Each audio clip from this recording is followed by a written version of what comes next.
ಗದಗ ಜಿಲ್ಲೆಯ ಶಿರಹಟ್ಟಿ ತಾಲೂಕಿನಲ್ಲಿ ಕಳೆದ 4-5 ದಿನಗಳಿಂದ ಸುರಿಯುತ್ತಿರುವ ಭಾರೀ ಗಾಳಿ, ಗುಡುಗು, ಮಿಂಚು ಸಹಿತ ಅಕಾಲಿಕ ಆಲಿಕಲ್ಲು ಮಳೆಗೆ ಮಾಗಡಿ ಗ್ರಾಮದಲ್ಲಿ ಅಂದಾಜು 120 ಎಕರೆ ಕಲ್ಲಂಗಡಿ ಬೆಳೆ ನಾಶವಾಗಿದೆ.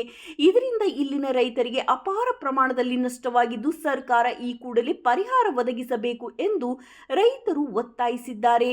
1 ಎಕರೆ ಕಲ್ಲಂಗಡಿ ಬೆಳೆಗೆ ಖರ್ಚು ವೆಚ್ಚ 1,20,000 ಆಗಿದ್ದು, ಈಗ ಕೈಗೆ ಬಂದ ಬೆಳೆಯೂ ಇಲ್ಲ, ಖರ್ಚು ಮಾಡಿದ ಹಣವೂ ಇಲ್ಲ. ಈಗ ಕೈಗೆ ಬಂದ ತುತ್ತು ಬಾಯಿಗೆ ಬಾರದಂತಾಗಿದೆ ಎಂದು ಕಳೆದ ಗುರುವಾರ ರೈತರ ತೋಟಕ್ಕೆ ಭೇಟಿ ನೀಡಿದ ತೋಟಗಾರಿಕೆ ಹಾಗೂ ಕಂದಾಯ ಇಲಾಖೆ ಅಧಿಕಾರಿಗಳ ಬಳಿ ರೈತರು ತಮ್ಮ ಅಳಲನ್ನು ತೋಡಿಕೊಂಡಿದ್ದಾರೆ. ಅಕಾಲಿಕ ಮಳೆಯ ಹೊಡೆತಕ್ಕೆ ಕಲ್ಲಂಗಡಿ ಹಣ್ಣು ಸಂಪೂರ್ಣ ಕೊಳೆತು ಹೋಗಿದ್ದರ ಪರಿಣಾಮ ಈಗ ಮಾರುಕಟ್ಟೆಯಲ್ಲಿ ಸೂಕ್ತ ಬೆಲೆ ಸಿಗದಂತಾಗಿದ್ದು, ಅಧಿಕಾರಿಗಳು ರೈತರು ಬೆಳೆದ ಕಲ್ಲಂಗಡಿ ಬೆಳೆ ಹಾನಿಯಾದ ಕುರಿತು ಸರ್ಕಾರಕ್ಕೆ ಕೂಡಲೇ ವರದಿ ನೀಡಿ ರೈತರಿಗೆ ಪರಿಹಾರ ಒದಗಿಸಲು ಪ್ರಾಮಾಣಿಕ ಪ್ರಯತ್ನ ಮಾಡಬೇಕಾಗಿದೆ.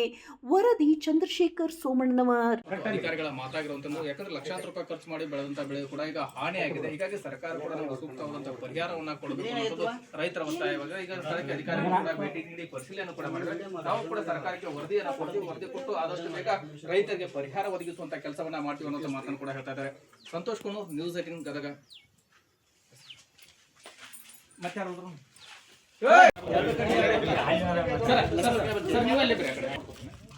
ಅಲ್ಲೇ ಸರ್ ಒಂದು ಮಾತಾಡ್ರಿ. ಮುಗಿತಾ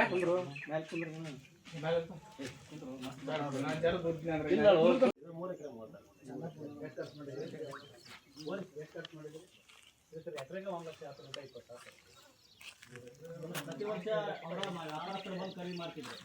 ಈ ವರ್ಷ ಮಾತ್ರ ಈ ಥರ ಗುಡ್ಡೆ ಹಾಕೊಂಡು ಕೊಡ್ತೀವಿ. ಬರಾತೆ ಇಲ್ಲ. ನೀವು ಮಾತಾಡ್ತೀರಿ, ನಾವು ಮಾತಾಡ್ತೀವಿ. ನೀನು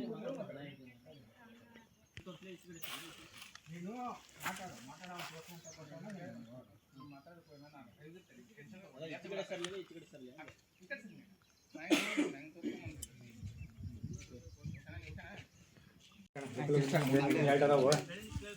ಟಂಪೇಣು, ಇನ್ನು ಪಪ್ಪಾಯಿ ಹೋಗುವಂತ ಏನು ಇವತ್ತು ಈ ಕಡೆ ಬಂದಿವತ್ತು ಇಲ್ಲೇ ಮಾಡ್ಬೋದು ಆರಾಮ 2 ನಿಮಿಷ. ಎಲ್ಲ ಇದೆ ಮಸ್ತ್ ಸುದ್ದಿ.